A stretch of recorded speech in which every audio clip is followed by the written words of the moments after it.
the fourth and final section of The Misplaced Battleship by Harry Harrison. Section 4.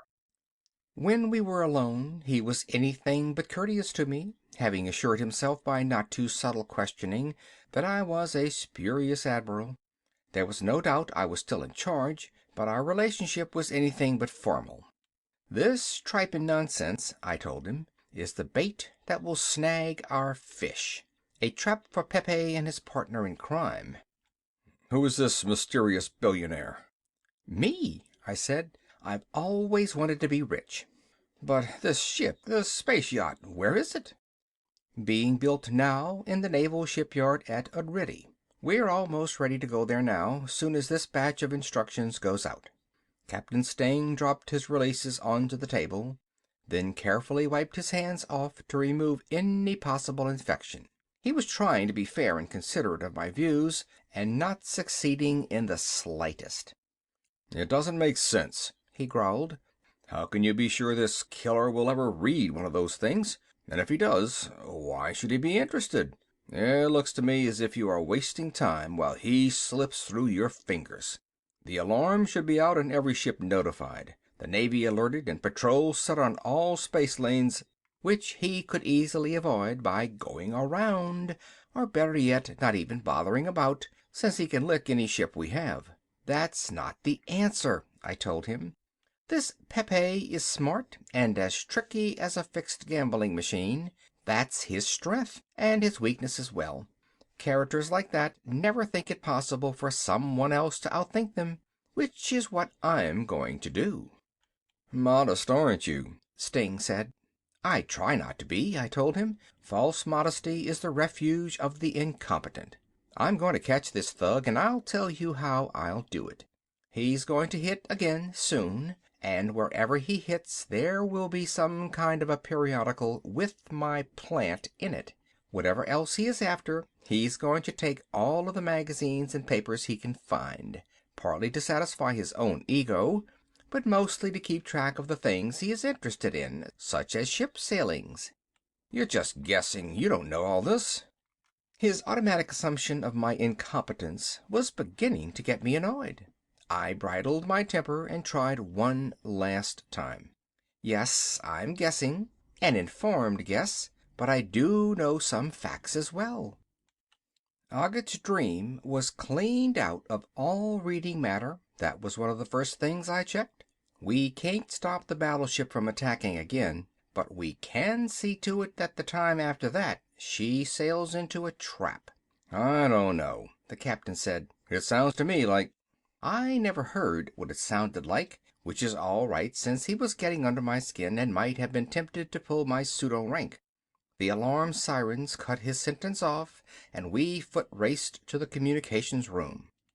Captain Steng won by a nose. It was his ship, and he knew all the shortcuts. The Psi-man was holding out a transcription, but he summed it up in one sentence. He looked at me while he talked, and his face was hard and cold. They hit again. Knocked out a Navy supply satellite. 34 men dead. If your plan doesn't work, Admiral, the captain whispered hoarsely in my ear, I'll personally see that you're flayed alive. If my plan doesn't work, Captain, there won't be enough of my skin left to pick up with a tweezer. Now, if you please, I'd like to get to Udrydde and pick up my ship as soon as possible. The easygoing hatred and contempt of all my associates had annoyed me, thrown me off balance. I was thinking with anger now, not with logic. Forcing a bit of control, I ordered my thoughts, checking off a mental list. Belay that last command, I shouted, getting back into my old space dog mood. Get a call through first and find out if any of our plants were picked up during the raid. While the Psi-man unfocused his eyes and mumbled under his breath, I riffled some papers, relaxed and cool. The ratings and officers waited tensely and made some slight attempt to conceal their hatred of me. It took about 10 minutes to get an answer. Affirmative, the Psi-man said. A storeship docked there 20 hours before the attack. Among other things, it left newspapers containing the article. Very good, I said calmly. Send a general order to suspend all future activity with the planted releases. Send it by Simon only. No mention on any other naval signaling equipment. There's a good chance now it might be overheard. I strolled out slowly, in command of the situation, keeping my face turned away so they couldn't see the cold sweat. It was a fast run to Uridi, where my billionaire's yacht, the El Dorado, was waiting. The dockyard commander showed me the ship, and made a noble effort to control his curiosity. I took a sadistic revenge on the Navy by not telling him a word about my mission. After checking out the controls and special apparatus with the technicians, I cleared the ship. There was a tape in the automatic navigator that would put me on the course mentioned in all the articles.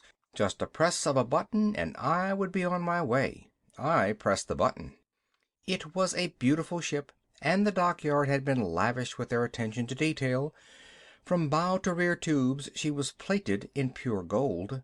There are other metals with a higher albedo, but none that gives a richer effect. All the fittings, inside and out, were either machine-turned or plated. All this work could not have been done in the time allotted. The Navy must have adapted a luxury yacht to my needs. Everything was ready. Either Pepe would make his move, or I would sail on to my billionaire's paradise planet. If that happened, it would be best if I stayed there. Now that I was in space, past the point of no return, all the doubts that I had dismissed fought for attention. The plan that had seemed so clear and logical now began to look like a patched and crazy makeshift. "Hold on there, sailor," I said to myself, using my best admiral's voice. "Nothing has changed. It's still the best and only plan possible under the circumstances." Was it? Could I be sure that Pepe, flying his mountain of a ship and eating Navy rations, would be interested in some of the comforts and luxuries of life? Or if the luxuries didn't catch his eye, would he be interested in the planetary homesteading gear? I had loaded the cards with all the things he might want, and planted the information where he could get it. He had the bait now, but would he grab the hook? I couldn't tell, and I could work myself into a neurotic state if I kept running through the worry cycle. It took an effort to concentrate on anything else, but it had to be made. The next 4 days passed very slowly. When the alarm blew off, all I felt was an intense sensation of relief. I might be dead and blasted to dust in the next few minutes, but that didn't seem to make much difference. Pepe had swallowed the bait.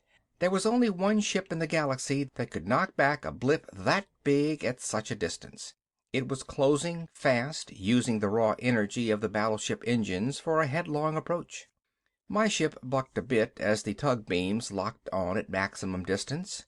The radio bleeped at me for attention at the same time.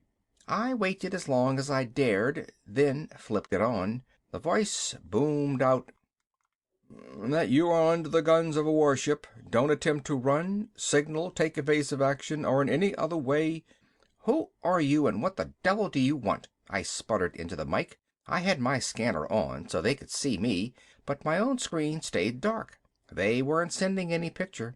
In a way, it made my act easier. I just played to an unseen audience.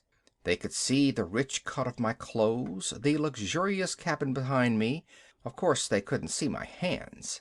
"It doesn't matter who we are," the radio boomed again. "Just obey orders if you care to live. Stay away from the controls until we have tied on, then do exactly as I say." There were 2 distant clangs as magnetic grapples hit the hull. A little later the ship lurched, drawn home against the battleship. I let my eyes roll in fear, looking around for a way to escape, and taking a peek at the outside scanners. The yacht was flush against the space-filling bulk of the other ship. I pressed the button that sent the torch-wielding robot on his way. "Now let me tell you something," I snapped into the mike, wiping away the worried billionaire expression. "First, I'll repeat your own warning. Obey orders if you want to live. I'll show you why." When I threw the big switch, a carefully worked out sequence took place. First, of course, the hull was magnetized, and the bombs fused. A light blinked as the scanner in the cabin turned off, and the one in the generator room came on. I checked the monitor screen to make sure, then started into the spacesuit. It had to be done fast, at the same time it was necessary to talk naturally. They must think of me as sitting in the control room. "That's the ship's generators you're looking at," I said. "98% of their output is now feeding into coils that make an electromagnet of this ship's hull. You will find it very hard to separate us, and I would advise you not to try." The suit was on, and I kept the running chatter up through the mic in the helmet, relaying to the ship's transmitter. The scene in the monitor receiver changed.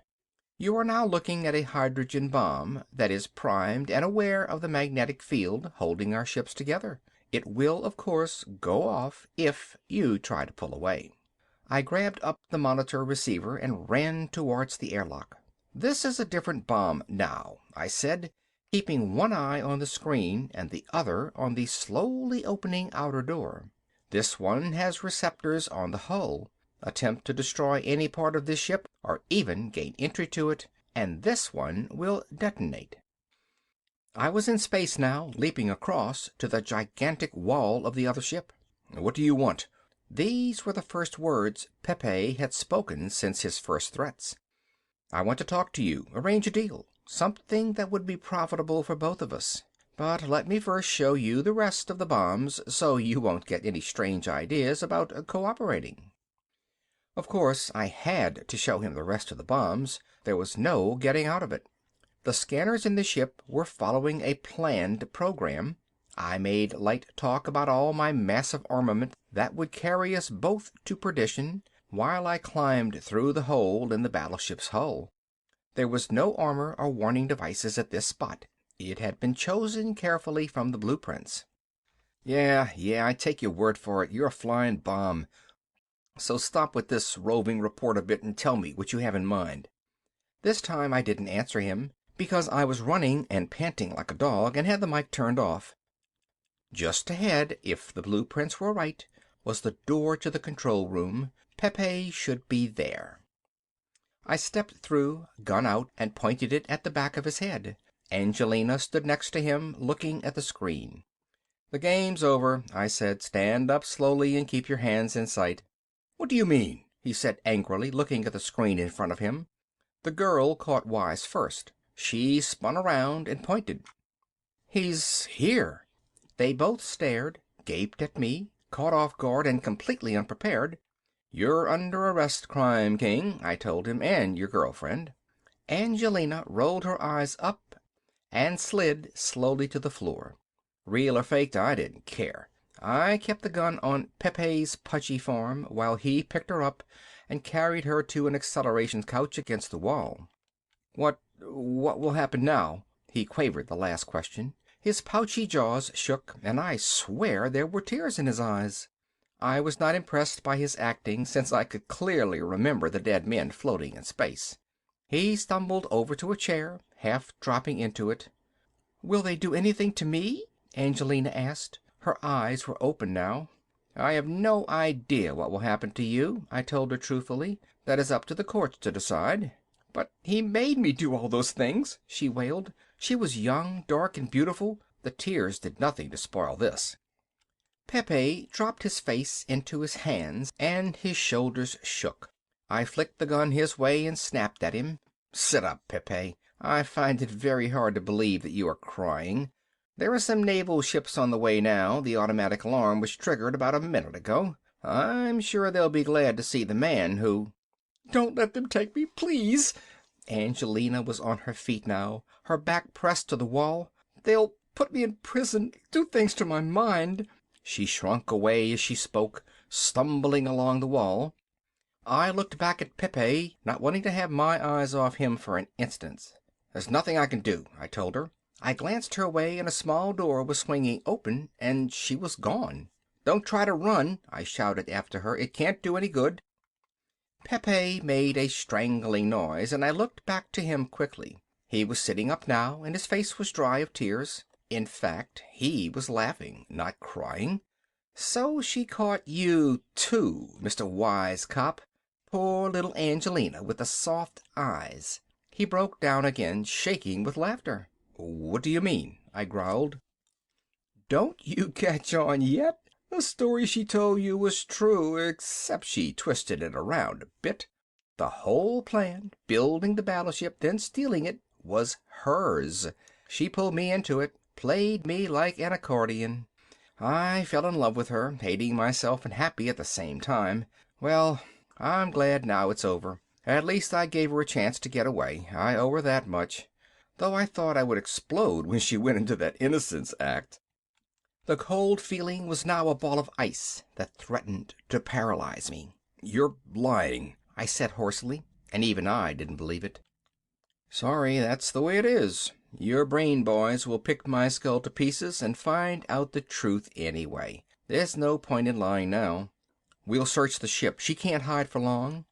She won't have to, Pepe said. There's a fast scout we picked up, stowed in one of the holds. That must be it leaving now.